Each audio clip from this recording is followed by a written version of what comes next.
Prime Minister Cameron's reaction is the most extraordinary, lying incompetence imaginable. Daesh, ISIS, is being pushed and promoted by very clear forces. Number one, the self-righteousness, the throat-slitting, the takfiri arrogance is a direct result of the promotion by Saudi Arabia with billions and billions, and they are actually paying the Daesh armies.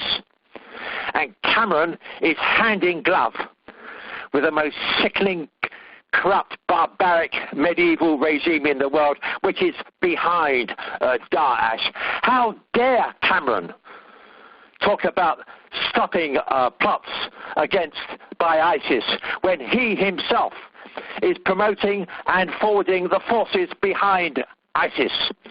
Number two, Turkey is letting the Daesh in and has been doing for a long time, and we're doing nothing about that. Number three, the Israelis want total war in the Middle East, and they want Daesh in Syria. They will then have an excuse to atom bomb Syria and then occupy it, because you see behind Zionism is the desire to take over Syria.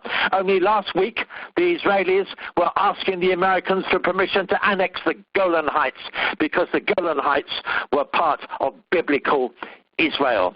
And all the time, Prime Minister Cameron refuses to address who is behind ISIS and who's pushing it. Number one now is Saudi Arabia. Number two is Syria. Number three are the the Gulf autocracies, including Bahrain.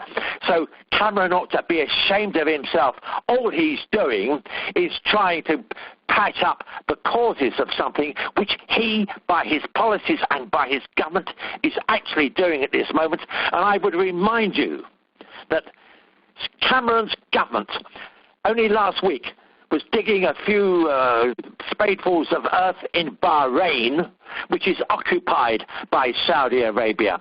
Saudi Arabia, Turkey, Israel, supported by my government and by the American government, is right behind Daesh. And until we stand up and say unequivocally that we will overthrow Saudi Arabia, and if that is not done, Saudi Arabia will use its money and its wealth to promote something which will smash Europe, may even yet create a world war. Thank God we've got some clear thinking from Russia, Iran, Hezbollah, and the Syrian Assad government.